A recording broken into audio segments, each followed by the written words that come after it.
ಸಂಸತ್ನ ಕಲಾಪ ಆರಂಭವಾಗಿ ಇವತ್ತಿಗೆ 17 ದಿನಗಳಾದವು. ಇಲ್ಲಿವರೆಗೂ ಪ್ರತಿಪಕ್ಷಗಳು ಅದಾನಿ ಹಗರಣ ಮಣಿಪುರದ ಪ್ರಕರಣವನ್ನು ಬಿಟ್ಟು ಮುಂದಕ್ಕೆ ಹೋಗಿರಲಿಲ್ಲ. ಈ ವಿಚಾರವನ್ನು ಪ್ರಸ್ತಾಪಿಸಿ ಸರ್ಕಾರದಿಂದ ಉತ್ತರ ಪಡೆಯುವಂಥ ಪ್ರಯತ್ನವನ್ನು ಮಾಡಿದ್ರು. ಸರ್ಕಾರವೂ ಕೂಡ ಈ ವಿಚಾರದಲ್ಲಿ ಚರ್ಚೆಗೆ ಮನಸ್ಸು ಮಾಡಲಿಲ್ಲ. ಇದರಿಂದಾಗಿ ಬಿಜೆಪಿಗೆ ಸಂವಿಧಾನ ವಿರೋಧಿ ಪಟ್ಟವನ್ನು ಕೂಡ ಕಟ್ಟಿ ಉತ್ತರ ಕೊಡಿ ಮೋದಿ ಅಂತ ಪ್ರತಿಪಕ್ಷಗಳು ಹೇಳ್ತಾ ಇದ್ರು. ಇವತ್ತು ಮೋದಿ ಲೋಕಸಭೆಯಲ್ಲಿ ಸಂವಿಧಾನ ಕುರಿತಾದಂತಹ ಚರ್ಚೆಯ ಮೇಲೆ ಉತ್ತರವನ್ನು ಕೊಟ್ಟಿದ್ದಾರೆ. ಜೊತೆಗೆ ವಿಪಕ್ಷಗಳ ಎದುರೇ 11 ಪ್ರತಿಜ್ಞೆಯನ್ನು ಮಾಡಿದ್ದಾರೆ.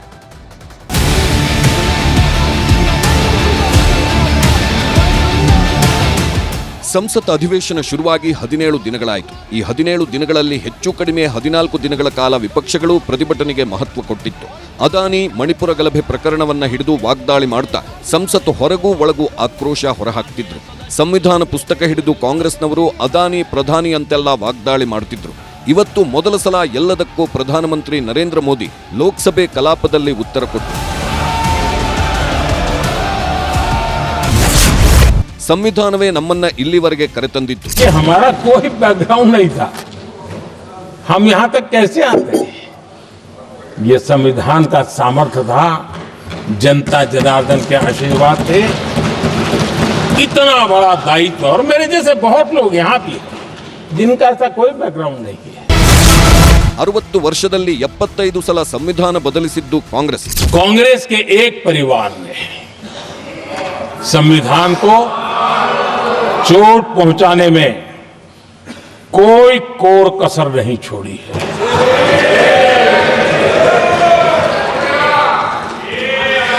और मैं इसलिए एक परिवार का उल्लेख करता हूं कि 75 साल की हमारी यात्रा में 55 साल एक ही परिवार ने राज किया है।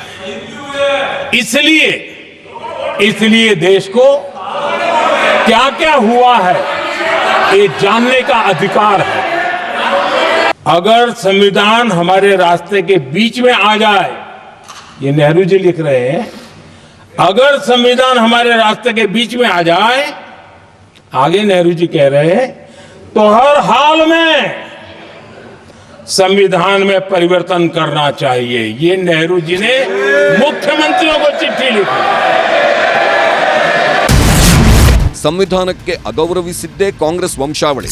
नेहरू जी ने शुरू किया, इंदिरा जी ने आगे बढ़ाया और राजीव जी ने भी उसको ताकत दी, खाद पानी देने का काम किया।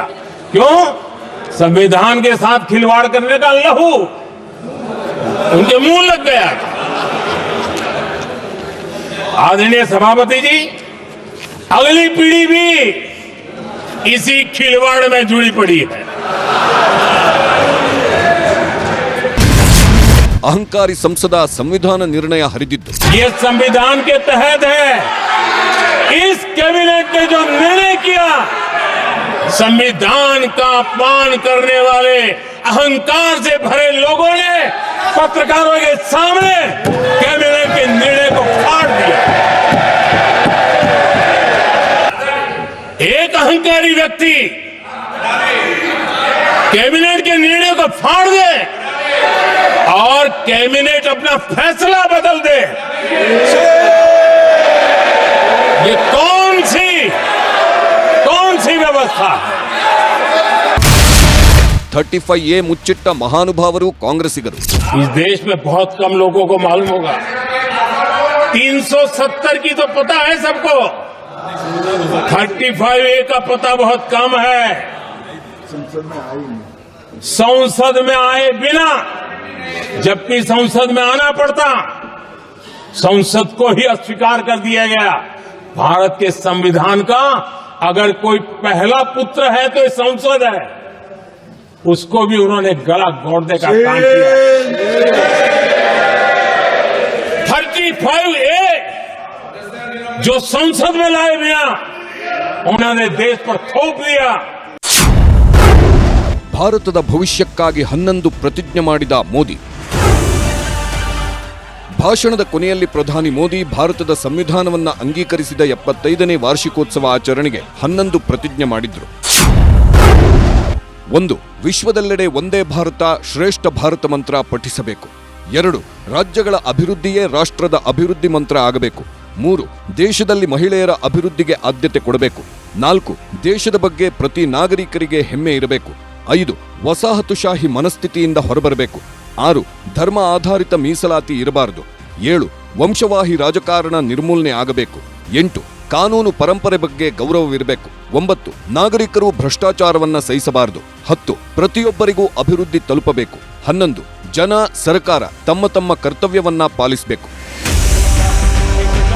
ಹೀಗೆ ಮೋದಿ ಲೋಕಸಭೆ ಕಲಾಪದಲ್ಲಿ 11 ಸಂಕಲ್ಪಗಳನ್ನು ಹೇಳಿ ಭಾಷಣ ಮುಗಿಸಿದ್ರು.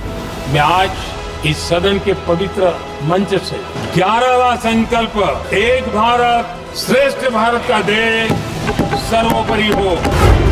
ಪ್ರಧಾನಿ ಮೋದಿಯವರ ಮಾತನ್ನೆಲ್ಲ ಕೇಳಿದ ಇಂಡಿಯಾ ಕೂಟದ ನಾಯಕರು ಪ್ರಧಾನಿಯವರದ್ದು ಬರೀ ಹಳೆ ಡೈಲಾಗ್ಗಳಷ್ಟೇ, ಪ್ರಸ್ತುತ ಸಮಸ್ಯೆಗಳ ಬಗ್ಗೆ ಉತ್ತರಿಸೋ ಧೈರ್ಯ ತೋರಿಸಿಲ್ಲ. ಅದಾನಿ ಪ್ರಕರಣ, ಮಣಿಪುರಕ್ಕೆ ಯಾವಾಗ ಭೇಟಿ ಕೊಡ್ತಾರೆ ಅಂತ ಹೇಳೋ ಧೈರ್ಯನೇ ಇಲ್ಲ ಅಂತ ಕಾಲೆಳೆದರು.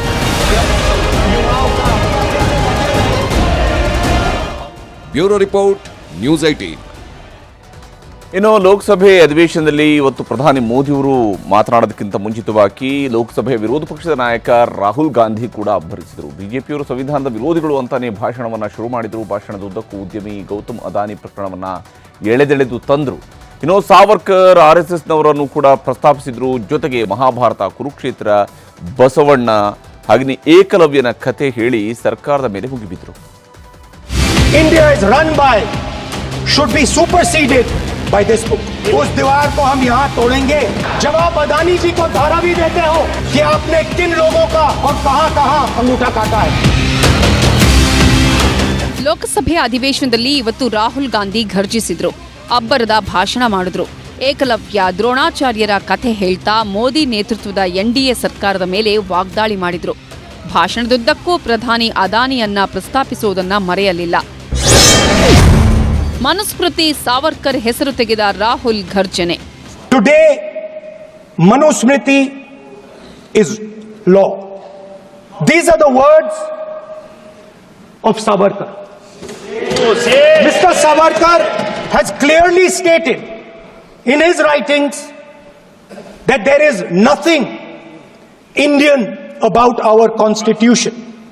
He has clearly stated that the book India is run by should be superseded by this book. And this is what the fight is about. ದೇಶದಲ್ಲಿ ಮತ್ತೊಂದು ಮಹಾಭಾರತ, ಕುರುಕ್ಷೇತ್ರ ಯುದ್ಧ ಆಗ್ತಿದೆ. I describe the Mahabharat, describe Kurukshetra. There is a battle taking place today in India. And on this side are the defenders of the idea of the constitution. And from each state we have one. If you ask us Tamil Nadu, we will tell you Periyar. If you ask us Karnataka, we will say Basavana. If you ask us Maharashtra, we will say Phule ji, Ambedkar ji. If you ask us Gujarat, we will say Mahatma Gandhi. ಏಕಲವ್ಯನ ಹೆಬ್ಬೆರಳು ಕತ್ತರಿಸಿದಂತೆ BJP ದೇಶದ ವ್ಯವಸ್ಥೆ ಕತ್ತರಿಸುತ್ತಿದೆ. ये अभय मुद्रा है. इसमें confidence, strength, निडरता कहां से आती है? हुनर से आती है, इस अंगूठे से आती है. ये लोग इसके खिलाफ हैं. जैसे द्रोणाचार्य जी ने एकलव्य का अंगूठा काटा, वैसे ही आप पूरे देश का अंगूठा काटने में लगे हुए हो. ಹೀಗೆ ರಾಹುಲ್ ಗಾಂಧಿ, ದ್ರೋಣಾಚಾರ್ಯ, ಏಕಲವ್ಯನ ಕತೆ ಹೇಳಿ ಬಿಜೆಪಿ ಮೇಲೆ ಮುಗಿಬಿದ್ರು. ಆಮೇಲೆ ಗೌತಮ್ ಅದಾನಿಗೆ ವಾಗ್ದಾಳಿ ಮಾಡಿದ್ರು. जब आप अदानी जी को धारावी देते हो तो आप धारावी के जो एंटरप्रेन्योर्स हैं, जो स्मॉल एंड मीडियम बिजनेसेस हैं, उनका आप अंगूठा काटते हो. जब आप हिंदुस्तान के पोर्ट्स, एयरपोर्ट्स, डिफेंस इंडस्ट्री, ये सब जब आप अदानी को देते हो. ಇನ್ನು ಮೋದಿ ನೇತೃತ್ವದ NDA ಸರ್ಕಾರಕ್ಕೆ ರಾಹುಲ್ ಗಾಂಧಿ ಸವಾಲ್ ಹಾಕಿದ್ರು. ಇದೇ ಸಂಸತ್ ಅಧಿವೇಶನದಲ್ಲಿ ಜಾತಿ ಗಣತಿ ವರದಿಯನ್ನ ತಂದೆ ತರ್ತೀವಿ ಅಂತ ಸವಾಲು ಬೇರೆ ಹಾಕಿದ್ರು. 50% रिजर्वेशन, उस दीवार को हम यहां तोड़ेंगे. 50% रिजर्वेशन की दीवार और जाति जनगणना हम यहां करा के दिखाएंगे। आपको जो कहना है कर लो, कह लो। जाति जनगणना होगा। हम देश को दिखाना चाहते हैं कि आपने किन लोगों का और कहां कहां अंगूठा काटा है। हम दलितों को, आदिवासियों को, पिछड़ों को, किसानों को, मजदूरों को दिखाना चाहते हैं कि आपने किस किस का अंगूठा काटा है। इसलिए जो मैंने वायदा किया था, इसी हाउस में यहां हम कास्ट सेंसस लागू करेंगे। ರಾಹುಲ್ ಗಾಂಧಿ ವಿಪಕ್ಷ ನಾಯಕನಾಗಿ ಅಬ್ಬರಿಸುತ್ತಿದ್ದಾಗ ಮಾತಿನ ಭರದಲ್ಲಿ ಒಂದೆರಡು ಎಡವಟ್ಟು ಮಾಡಿದ್ರು. ದ್ರೋಣಾಚಾರ್ಯ ಏಕಲವ್ಯನ ಹೆಬ್ಬೆರಳು ಕತ್ತರಿಸಿದ್ರು ಅಂತ ರಾಹುಲ್ ಗಾಂಧಿ ಹೇಳಿದ್ರು. ಇದನ್ನ ಬಿಜೆಪಿಯವರು ಸುಳ್ಳು ಅಂತ ಕಾಲೆಳೆದು ಕಾಮಿಡಿ ಮಾಡಿದ ಪ್ರಸಂಗವೂ ನಡೆಯಿತು. द्रोणाचार्य जी ने एकलव्य का अंगूठा काटा। जैसे ही एकलव्य ने ಬ್ಯೂರೋ ರಿಪೋರ್ಟ್, ನ್ಯೂಸ್ 18. ನಿಲ್ಲೋದಕ್ಕಾಗ್ತಿಲ್ಲ, ಕೂರೋದಕ್ಕಾಗ್ತಿಲ್ಲ ಅಂತ ದರ್ಶನ್ ಜೈಲಲ್ಲಿ ಬ್ಯಾಗ್ ಹಿಡ್ಕೊಂಡು ಓಡಾಡ್ತಾ ಇದ್ದಾಗ ಒದ್ದಾಡ್ತಾ ಇದ್ದಂತಹ ದೃಶ್ಯವನ್ನು ನಾವು ನೋಡ್ತಾ ಇದ್ವಿ. ಮತ್ತು ಇದೇ ವಿಚಾರವನ್ನು ಕೋರ್ಟ್ನಲ್ಲಿ ಕೂಡ ಆರ್ಗ್ಯೂ ಮಾಡಲಾಯಿತು. ವೈದ್ಯರ ಒಂದಿಷ್ಟು ಸಜೆಷನ್ಸ್ ಕೂಡ ಇದ್ವು. ಅದರ ಪ್ರಕಾರವಾಗಿಯೇ ಮಧ್ಯಂತರ ಬೇಲನ್ನು ಪಡ್ಕೊಂಡ್ರು. ಒಂದು ವೇಳೆ ಆಪರೇಷನ್ ಮಾಡದೇ ಹೋದರೆ, ಸರ್ಜರಿ ಆಗದೇ ಹೋದರೆ ಲಕ್ವಾ ಹೊಡಿಬೋದು ಅನ್ನೋದರ ಮಟ್ಟಿಗೂ ಕೂಡ ವಾದ ಮಂಡನೆ ಆಗಿತ್ತು. ನಿನ್ನೆ ಪೂರ್ಣ ಪ್ರಮಾಣದ ಜಾಮೀನು ಸಿಕ್ಕಿದೆ. ಬೇಲ್ ಸಿಕ್ತಿದ್ದಂತೆಯೇ ಸರ್ಜರಿ ಬೇಡ ಅಂತ ಹೇಳ್ತಿದ್ದಾರಂತೆ. ಆಸ್ಪತ್ರೆಯಿಂದ ಮನೆಗೆ ಬರುವುದಕ್ಕೆ ರೆಡಿಯಾಗಿದ್ದಾರಂತೆ. ಆದರೆ ದಾಸನ ಜಾಮೀನು ರದ್ದು ಕೋರಿ ಸುಪ್ರೀಂ ಕೋರ್ಟ್ಗೆ ಹೋಗೋದಕ್ಕೆ ಪೊಲೀಸರು ಸಿದ್ಧತೆ ಮಾಡಿಕೊಳ್ತಿದ್ದಾರೆ. ಬೇಲ್ ಸಿಕ್ತಿದ್ದಂತೆ ಆಪರೇಷನ್ಗೆ ಬ್ರೇಕ್. ಫಿಸಿಯೋಥೆರಪಿ ಮೊರೆ ಹೋಗ್ತಾರಂತೆ ಸಾರಥಿ.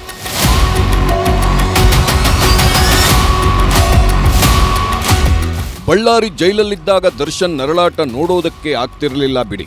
ಮೀಡಿಯಾ ಕ್ಯಾಮ್ರಾ ಕಂಡ್ರಂತೂ ಜೀವ ಹೋದಂತೆ ಮುಖ ಹಿಂಡ್ತಿದ್ದರು. ಆದ್ರೆ ಆಸ್ಪತ್ರೆ ಸೇರಿದ್ದು, ಬೆಡ್ ರೆಸ್ಟ್ ಮಾಡಿದ್ದು ಬಿಟ್ರೆ ಆಪರೇಷನ್ನೂ ಇಲ್ಲ, ಮತ್ಯಾವುದೂ ಇರಲಿಲ್ಲ. ಈಗ ಬೇಲ್ ಬೇರೆ ಸಿಕ್ಕಿದೆ. ಹೀಗಾಗಿ ಆಪರೇಷನ್ ಮಾಡಿಸೋದೇ ಬೇಡ ಅನ್ನೋ ನಿರ್ಧಾರಕ್ಕೆ ಬಂದಿದ್ದಾರೆ ಅಂತ ಹೇಳಲಾಗ್ತಿದೆ.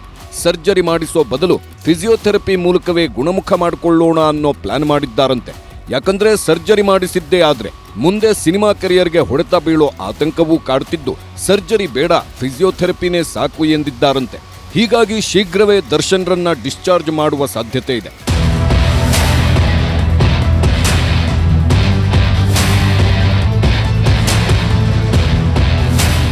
ನೋಡ್ತಾ ಇರಿ ಸರ್, ಬರೋ ವರ್ಷ ಇಷ್ಟೊತ್ತಿಗೆ ಎಂತೆಂಥ ಸಿನಿಮಾ ಬಂದು ಕರ್ನಾಟಕದಲ್ಲಿ ಹೇಗೆ ಜೈಬೇರಿ ಬಾರಿಸುತ್ತೆ ಅಂತ 15 ದಿವಸ ಚಿತ್ರಮಂದಿರ ಮುಚ್ಚಿಸ್ತಾ ಇದ್ದಾರೆ. ಕಾರಣ ಒಬ್ಬ ಧೀಮಂತ ನಾಯಕ ಬೇಕು ಸರ್. ಅಂತ ಒಬ್ಬ ನಾಯಕನ ದುರದೃಷ್ಟ, ತಪ್ಪು, ಅವನು ತಪ್ಪು ಮಾಡಿದ್ದಾನೆ ಅಂತ ಹೇಳ, ಏನು ಗ್ರಹಚಾರ ಸರ್. ಇವತ್ತು ಎಷ್ಟೋ ರಾಜಕಾರಣಿಗಳು 2-3 ಕೊಲೆಗಳು ಮಾಡಿ ಗಂಟಾಗೋಸ್ಕರವಾಗಿ ದೀರಾ ದೇರ್ಸವಾಗಿ ಓಡಾಡ್ತಾ ಇಲ್ವಾ ಸರ್? ಇವನ್ನೇ ಹಾಕಿ ಹಾಕಿ ಹಾಕಿ ಹಾಕಿ ತುಳಿತಾರೆ. ಯಾಕೆ? ಟೈಮ್ ಬ್ಯಾಡ್ ಟೈಮ್ ಈಗ ಮುಗೀತು. ಬೇಲ್ ಸಿಕ್ಕರೂ ಪವಿತ್ರ ಆಗಿಲ್ಲ ನೆಮ್ಮದಿ. ಸ್ವಾಮಿ ಕೊಲೆ ಕೇಸ್ನ A1 RR ನಗರದ ಮಹಾರಾಣಿ ಪವಿತ್ರ ಗೌಡ ಜೈಲು ಸೇರಿದ ದಿನದಿಂದಲೂ ಹೊರಗಿನ ಪ್ರಪಂಚದ ಮುಖವನ್ನೇ ನೋಡಿಲ್ಲ. ಹೀಗಾಗಿ ಯಾವಾಗ ಹೊರಬರ್ತೀನೋ ಅಂತ ಬಕಪಕ್ಷಿಗಳಂತೆ ಕಾಯ್ತಿದ್ರು. ಈಗ ಬೇಲ್ ಸಿಕ್ಕಿರೋ ಖುಷಿಯಲ್ಲಿರೋ ಪವಿತ್ರಾಗೆ ಇನ್ನೂ ಬಿಡುಗಡೆ ಭಾಗ್ಯ ಸಿಕ್ಕಿಲ್ಲ. ಇವತ್ತು ಶನಿವಾರ, ನಾಳೆ ಭಾನುವಾರ, ಹೀಗಾಗಿ 2 ದಿನ ಜೈಲಲ್ಲೇ ಇರಬೇಕಾಗುತ್ತೆ. ಹೊರಗೆ ಹೋಗೋದೇನಿದ್ರೂ ಸೋಮವಾರವೇ ಆಯಿತು. ಹೀಗಾಗಿಯೇ ಪವಿತ್ರ ಸಹಕೈದಿಗಳ ಬಳಿ ಕಣ್ಣೀರಿಟ್ಟಿದ್ದಾಳಂತೆ.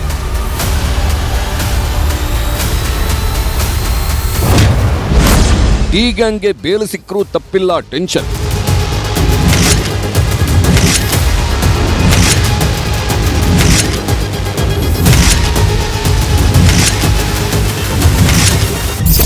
ಸ್ವಾಮಿ ಕೊಲೆ ಕೇಸ್ನಲ್ಲಿ ಬೇಲ್ ಪಡೆದಿರೋ ದರ್ಶನ್ ಅಂಡ್ ಗ್ಯಾಂಗ್ ಖುಷಿಯಲ್ಲಿ ತೇಲಾಡುತ್ತಿದೆ. ಇನ್ನು ನಮ್ಮನ್ನ ಮುಟ್ಟೋರೇ ಇಲ್ಲ ಅನ್ನೋ ಸಂಭ್ರಮದಲ್ಲಿದ್ದಾರೆ. ಆದರೆ ಪೊಲೀಸರು ಇವರ ಖುಷಿಗೆ ತಣ್ಣೀರು ಹಾಕೋದಕ್ಕೆ ಪ್ಲಾನ್ ಮಾಡುತ್ತಿದ್ದಾರಂತೆ. ಹೈಕೋರ್ಟ್ ಪೀಠದ ಆದೇಶ ಪ್ರಶ್ನಿಸಲು ಸುಪ್ರೀಂ ಕೋರ್ಟ್ಗೆ ಮೇಲ್ಮನವಿ ಸಲ್ಲಿಸೋದಕ್ಕೆ ಚರ್ಚೆ ನಡೆಸಿದ್ದಾರಂತೆ. ಬೇಲ್ ಪ್ರತಿ ಸಿಕ್ಕ ತಕ್ಷಣ ಸುಪ್ರೀಂ ಮೆಟ್ಟಿಲೇರುವ ಸಾಧ್ಯತೆ ಇದೆ. ವಿಜಯಲಕ್ಷ್ಮಿ ಕೈ ಹಿಡಿದಿದ್ದೇ ಕೊಲ್ಲೂರು ತಾಯಿ. ದರ್ಶನ್ಗೆ ಬೇಲ್ ಸಿಗೋದಕ್ಕೆ ವಿಜಯಲಕ್ಷ್ಮಿ ಪಟ್ಟ ಪಾಡು ಅಷ್ಟಿಷ್ಟಲ್ಲ. ಜೈಲಿಂದ ಜೈಲಿಗೆ ಅಲೆದಾಡಿದ್ರು, ಕೋರ್ಟ್ ಕಚೇರಿ ಅಂತ ಸುತ್ತಾಡಿದ್ರು. ಅಷ್ಟೇ ಯಾಕೆ, ಕಂಡ ದೇವರಿಗೂ ಹರಕೆ ಹೊತ್ತಿದ್ರು. ಅದರಲ್ಲೂ ಗಂಡನನ್ನ ಹೊರತರುವುದಕ್ಕೆ ಮೊದಲು ಹೋಗಿದ್ದೇ ಕೊಲ್ಲೂರು ಸನ್ನಿಧಿಗೆ. ಮೂಕಾಂಬಿಕೆಯ ಶಕ್ತಿಪೀಠದಲ್ಲಿ ಚಂಡಿಕಾಯಾಗ ಮಾಡಿಸಿದ್ದ ವಿಜಯಲಕ್ಷ್ಮಿ ಗಂಡನನ್ನ ಬಿಡುಗಡೆ ಮಾಡುವಂತೆ ಸೆರೆಗುಡ್ಡಿ ಬೇಡಿದ್ದರು. ಅಂದಿನ ಪೂಜೆಯೇ ಈಗ ಫಲ ಕೊಟ್ಟಿದೆ.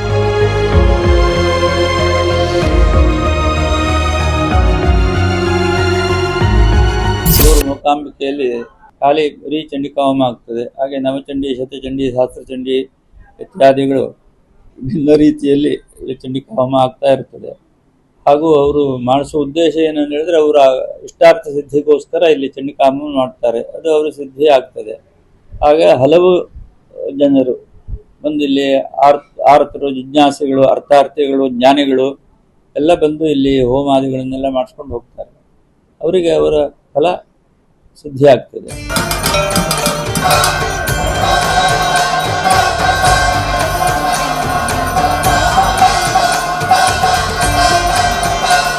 ಕೊಲ್ಲೂರಿನ ಮೂಕಾಂಬಿಕೆಯ ಸನ್ನಿಧಿ ತುಂಬಾನೇ ಪವರ್ಫುಲ್. ಅದರಲ್ಲೂ ಈ ಶಕ್ತಿಪೀಠದಲ್ಲಿ ಚಂಡಿಕಾ ಹೋಮ ಮಾಡಿದ್ರಂತೂ ಫಲ ಶತಸಿದ್ಧವಂತೆ. ಹೀಗಾಗಿಯೇ ವಿಜಯಲಕ್ಷ್ಮಿ ಈ ತಾಯಿ ಬಳಿಗೆ ಓಡೋಡಿ ಬಂದಿದ್ದು, ಅಮ್ಮ ನನ್ನ ಮಾಂಗಲ್ಯ ಕಾಪಾಡು, ನನ್ನ ಗಂಡನಿಗೆ ಬೇಲು ಸಿಗುವಂತೆ ಮಾಡುವಂತ ಚಂಡಿಕಾ ಹೋಮ ಮಾಡಿಸಿದ್ದು. ಕೊಲ್ಲೂರಿನಲ್ಲಿ ಈ ರೀತಿಯ ಹೋಮ ಹವನಗಳು ನಿತ್ಯ ನಡೀತಾನೆ ಇರ್ತವೆ. ರಾಜಕಾರಣಿಗಳಿಂದ ಹಿಡಿದು ದೊಡ್ಡವರೆಲ್ಲ ಬಂದು ಇಲ್ಲಿ ಪೂಜೆ ಸಲ್ಲಿಸಿ ಹೋಗ್ತಾರೆ. ಅದರಂತೆಯೇ ತಾಯಿ ಮುಂದೆ ಶಿರಬಾಗಿ ಬೇಡಿದ್ದ ವಿಜಯಲಕ್ಷ್ಮಿ ಬಾಳಲ್ಲಿ ಹೊಸ ಮನ್ವಂತರ ಮೂಡಿದೆ. ಗಂಡನ ಬಾಳಲ್ಲಿ ಹೊಸದೊಂದು ಅಧ್ಯಾಯ ಶುರುವಾಗಿದೆ. ಧರ್ಮಾರ್ಥ ಕಾಮ ಮೋಕ್ಷಗಳು ಬಿಟ್ರೆ ಬೇರೆ ಬೇಡಿಕೆ ಇಲ್ಲ. ಮನುಷ್ಯನಿಗೆ ಇರುವುದೇ ಚತುರ್ವಿಧ ಪುರುಷಾರ್ಥ ಸಿದ್ಧ್ಯರ್ಥಂ ಅಂತ. ಚತುರ್ವಿಧ ಪುರುಷಾರ್ಥ ಇದೆ. ಈ ಪುರುಷಾರ್ಥದಲ್ಲಿ ಈ 4 ಪುರುಷಾರ್ಥ ಬಿಟ್ರೆ ಇನ್ನು ಹೊಸ ಮತ್ತೊಂದು ಪುರುಷಾರ್ಥ ಬೇಕಂದ್ರೆ ಇನ್ನಿಲ್ಲ. ಹಾಗೆ ನಟರು ಬರ್ತಾರೆ, ಹಾಗೆ ಗಾಯಕರು ಬರ್ತಾರೆ, ಹಾಗೆ ರಾಜಕಾರಣಿಗಳು ಬರ್ತಾರೆ, ಹಾಗೆ ಹಲವು ರೀತಿಯ ಭಕ್ತರು ಬಂದು ಇಲ್ಲಿ ಪೂಜಾದಿಗಳನ್ನ, ಹೋಮಗಳನ್ನ ಎಲ್ಲ ಮಾಡಿಸ್ಕೊಂಡು ಅವರು ಇಷ್ಟಾರ್ಥ ಸಿದ್ಧಿಗೆ ಪ್ರಾರ್ಥನೆ ಮಾಡ್ಕೊಂಡು ಹೋಗ್ತಾರೆ. ಒಟ್ನಲ್ಲಿ ದರ್ಶನ್ ಅಂಡ್ ಗ್ಯಾಂಗ್ನ ವನವಾಸ ಅಂತ್ಯವಾಗಿದ್ದು ಸೋಮವಾರ ಎಲ್ಲರೂ ಹೊರಬರಲಿದ್ದಾರೆ.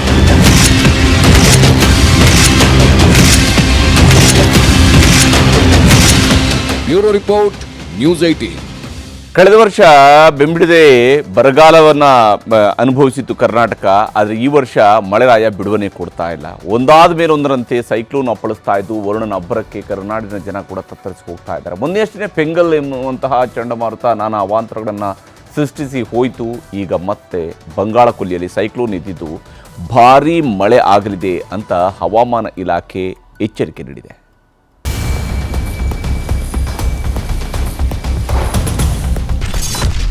ಪೆಂಗಲ್ ಹೋಯ್ತು, ಬರ್ತಿದೆ ಮತ್ತೊಂದು ಸೈಕ್ಲೋನ್. ಡಿಸೆಂಬರ್ 17ರಿಂದ ರಾಜ್ಯದಲ್ಲಿ ಭಾರೀ ಮಳೆ ಸಾಧ್ಯತೆ. ಕರ್ನಾಟಕದಲ್ಲಿ ನವೆಂಬರ್ ಕೊನೆ ವಾರದಲ್ಲಿ ಪೆಂಗಲ್ ಚಂಡಮಾರುತ ಅಪ್ಪಳಿಸಿದ ಪರಿ ಅಷ್ಟಿಷ್ಟಲ್ಲ. ಪೂರ್ವದಲ್ಲಿ ಹುಟ್ಟಿ ಪಶ್ಚಿಮದ ಕರಾವಳಿಯವರೆಗೂ ಪೆಂಗಲ್ ಸೈಕ್ಲೋನ್ ಊರನ್ನೇ ಮುಳುಗಿಸಿ ಹೋಗಿತ್ತು. ಕರ್ನಾಟಕದ ಜೊತೆ ತಮಿಳುನಾಡು, ಪುದುಚೇರಿ, ಆಂಧ್ರಪ್ರದೇಶ, ಕೇರಳ ರಾಜ್ಯಗಳಲ್ಲಿ ಜಲಪ್ರಳಯ ಸೃಷ್ಟಿಸಿತ್ತು. ಈಗ ಮತ್ತೆ ಬಂಗಾಳ ಕೊಲ್ಲಿಯಲ್ಲಿ ವಾಯುಭಾರ ಕುಸಿತವಾಗಿದೆ. ಮತ್ತೊಂದು ಬೃಹದಾಕಾರದ ಚಂಡಮಾರುತ ಸೃಷ್ಟಿಯಾಗಿದೆ. ಡಿಸೆಂಬರ್ 17ರಿಂದ ಮತ್ತೆ ರಾಜ್ಯಕ್ಕೆ ಮಳೆ ಕಂಟಕ ತರಲು ಬಂಗಾಳದ ಸೈಕ್ಲೋನ್ ನುಗ್ಗಿ ಬರ್ತಿದೆ. ಪ್ರಸ್ತುತ ಶ್ರೀಲಂಕಾ ಕರಾವಳಿಯಲ್ಲಿ ಪ್ರಭಾವ ತೋರಿರುವ ಸೈಕ್ಲೋನ್ ನಾಳೆಯೊಳಗೆ ಪಶ್ಚಿಮ ವಾಯುವ್ಯ ಕಡೆಗೆ ಚಲಿಸಲಿದ್ದು ತಮಿಳುನಾಡು ಕರಾವಳಿಗೆ ಅಪ್ಪಳಿಸಲಿದೆ. ಕರ್ನಾಟಕದ 7 ಜಿಲ್ಲೆಗಳಲ್ಲಿ ಮಳೆಯಾಗುವ ಸಾಧ್ಯತೆ ಇದೆ. ಪ್ರಮುಖವಾಗಿ ಬೆಂಗಳೂರು, ಕೋಲಾರ, ಚಿಕ್ಕಬಳ್ಳಾಪುರದಲ್ಲಿ, ಹಾಗೆ ಹಾಸನ, ಮಂಡ್ಯ, ರಾಮನಗರ, ಮೈಸೂರು ಭಾಗದಲ್ಲಿ ಜೋರು ಮಳೆಯಾಗುತ್ತೆ ಅಂತ ಹವಾಮಾನ ಇಲಾಖೆ ಮುನ್ಸೂಚನೆ ಕೊಟ್ಟಿದೆ.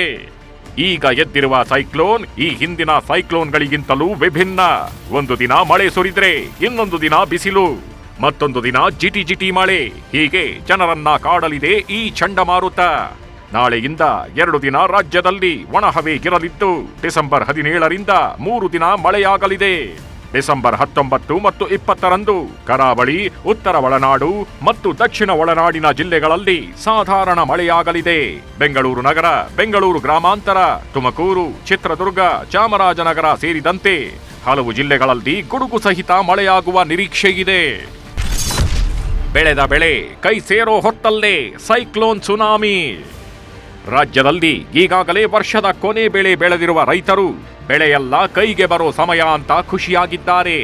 ರಾಜ್ಯದ ಬಹುತೇಕ ಜಿಲ್ಲೆಗಳ ರೈತರು ರಾಗಿ, ಭತ್ತ, ನವಣೆ ಸೇರಿ ಬೆಳೆಯನ್ನೆಲ್ಲ ಕಟಾವು ಮಾಡಿದ್ದಾರೆ. ಸ್ವಲ್ಪ ಬಿಸಿಲು ಬಂದ್ರೆ ಸಾಕಪ್ಪ, ಬೆಳೆಯೆಲ್ಲ ಒಣಗಿ ಕೈ ಸೇರುತ್ತೆ ಅನ್ನೋ ಖುಷಿಯಲ್ದಿರೋ ಹೊತ್ತಲ್ಲೇ ಸೈಕ್ಲೋನ್ ಅಪ್ಪಳಿಸ್ತಿರೋದು ರೈತರನ್ನು ಆತಂಕಕ್ಕೆ ತಳ್ಳಿದೆ. ಈಗಾಗಲೇ ತಮಿಳುನಾಡು, ಚೆನ್ನೈ, ಪುದುಚೇರಿಯಲ್ಲಿ ವರುಣದೇವನ ಪ್ರತಾಪ ಜೋರಾಗಿದೆ. ಬೆಂಗಳೂರಿನಲ್ಲಿ ಸದ್ಯಕ್ಕೆ ಮೋಡ ಕವಿದ ವಾತಾವರಣವಿದ್ದು ಡಿಸೆಂಬರ್ 17ರಿಂದ ಧಾರಾಕಾರ ಮಳೆ ಆಗಲಿದೆ ಅಂತ ಭಾರತೀಯ ಹವಾಮಾನ ಇಲಾಖೆ ಮಾಹಿತಿ ನೀಡಿದೆ. Bureau report, news 18. ಈಗ ರಾಜ್ಯ, ದೇಶ ವಿದೇಶಗಳ ಮತ್ತಷ್ಟು ಪ್ರಮುಖ ಸುದ್ದಿಗಳನ್ನು ಕ್ವಿಕ್ ಆಗಿ ನೋಡೋಣ. ಮತ್ತೊಂದು ಹಗರಣ ಬಯಲಾಗಿದೆ. ಬಿಜೆಪಿ ಮುಖಂಡ, ಪಾಲಿಕೆ ಮಾಜಿ ಸದಸ್ಯ ಎಂಸಿ ರಮೇಶ್ ಸುಳ್ಳು ದಾಖಲೆ ಸೃಷ್ಟಿಸಿ 50-50 ಅನುಪಾತದಡಿ ಸೈಟ್ಗಳನ್ನು ಪಡೆದಿದ್ದಾರೆ ಅಂತ ಆರ್ಟಿಐ ಕಾರ್ಯಕರ್ತ ಸ್ನೇಹಮಯಿ ಕೃಷ್ಣ ಹಾಗೂ ವಕೀಲ ರವಿಕುಮಾರ್ ಆರೋಪಿಸಿದ್ದಾರೆ.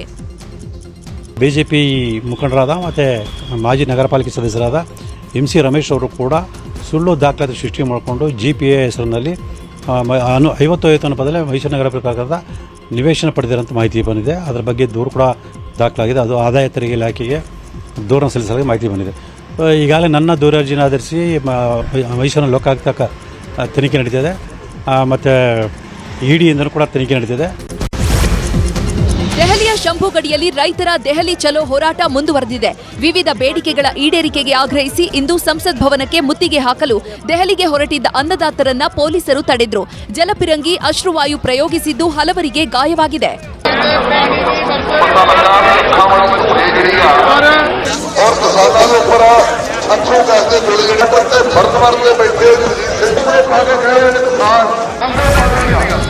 ಮಾಜಿ ಉಪಪ್ರಧಾನಿ ಬಿಜೆಪಿ ಹಿರಿಯ ನಾಯಕ LK ಅಡ್ವಾಣಿಯವರ ಆರೋಗ್ಯದಲ್ಲಿ ಏರುಪೇರಾಗಿದ್ದು ದೆಹಲಿಯ ಅಪೋಲೋ ಆಸ್ಪತ್ರೆಗೆ ದಾಖಲಾಗಿದ್ದಾರೆ. 97 ವರ್ಷದ LK ಅಡ್ವಾಣಿ ವಯೋಸಹಜ ಕಾಯಿಲೆಯಿಂದ ಬಳಲ್ತಾ ಇದ್ದು ತಜ್ಞ ವೈದ್ಯರ ನಿಗಾದಲ್ಲಿ ಇರಿಸಲಾಗಿದೆ. ಆರೋಗ್ಯ ಸ್ಥಿರವಾಗಿದೆ ಅಂತ ವೈದ್ಯರು ತಿಳಿಸಿದ್ದಾರೆ. ಪಕ್ಷ ಸಂಘಟನೆಗೆ ನಾಳೆ ದಾವಣಗೆರೆಯಲ್ಲಿ ಬಿಜೆಪಿ ರಾಜ್ಯಾಧ್ಯಕ್ಷ BY ವಿಜಯೇಂದ್ರ ಬಣದಿಂದ ಸಭೆ ಆಯೋಜಿಸಲಾಗಿದೆ.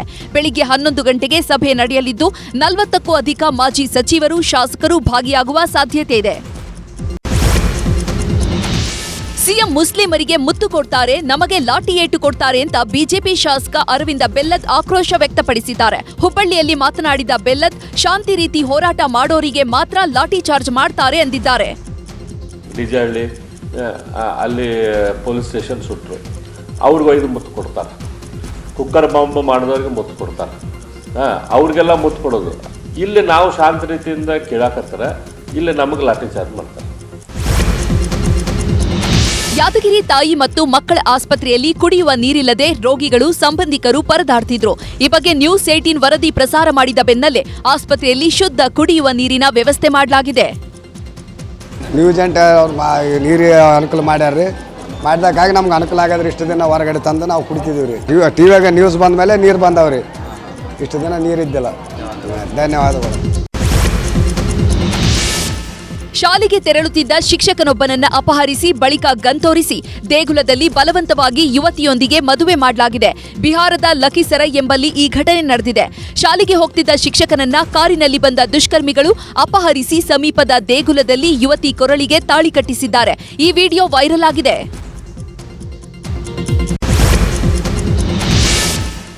ಓಪನ್ ಎಐ ಮಾಜಿ ಉದ್ಯೋಗಿ ಭಾರತೀಯ ಮೂಲದ ಸುಚಿರ್ ಬಾಲಾಜಿ ಅಪಾರ್ಟ್ಮೆಂಟ್ನಲ್ಲಿ ಶವವಾಗಿ ಪತ್ತೆಯಾಗಿದ್ದಾರೆ. 26 ವರ್ಷದ ಬಾಲಾಜಿ ಸ್ಯಾನ್ ಫ್ರಾನ್ಸಿಸ್ಕೋದಲ್ಲಿ ಆತ್ಮಹತ್ಯೆ ಮಾಡಿಕೊಂಡಿದ್ದಾರೆ. ಪ್ರಾಥಮಿಕ ತನಿಖೆಯಲ್ಲಿ ಸಾವಿನ ಹಿಂದೆ ಯಾವುದೇ ದುಷ್ಕೃತ್ಯ ಪತ್ತೆಯಾಗಿಲ್ಲ ಎಂದಿದ್ದಾರೆ ನ್ಯೂಯಾರ್ಕ್ ಪೊಲೀಸರು. ಸೋಡಿಯಂ ಬಾಂಬ್ ಸ್ಫೋಟ ಕೇಸ್ನಲ್ಲಿ ಡ್ರೋನ್ ಪ್ರತಾಪ್ನನ್ನ ತುಮಕೂರಿನ ಮಿಡಿಗೇಶಿ ಪೊಲೀಸರು ವಿಚಾರಣೆ ನಡೆಸುತ್ತಿದ್ದಾರೆ. ನಿನ್ನೆ ಸ್ಫೋಟದ ಸ್ಥಳದಲ್ಲಿ ಮಹಜರು ಮಾಡಿದ ಪೊಲೀಸರು ಬೆಂಗಳೂರಲ್ಲಿ ಸ್ಫೋಟಕ್ಕೆ ಬಳಸಿದ ವಸ್ತುಗಳ ಖರೀದಿಸಿದ ಅಂಗಡಿಗಳಲ್ಲಿ ಪಂಚನಾಮೆ ನಡೆಸಿದ್ರು. ಇದಾಗಿತ್ತು ಇವತ್ತಿನ ಸೂಪರ್ ಪ್ರೈಮ್ 9. ಈಗ ಒಳನೋಟ ವಿಶೇಷ ಕಾರ್ಯಕ್ರಮ ಪ್ರಸಾರವಾಗುತ್ತೆ. ನೋಡ್ತಾ ಇರಿ ನ್ಯೂಸ್ 18 ಕನ್ನಡ.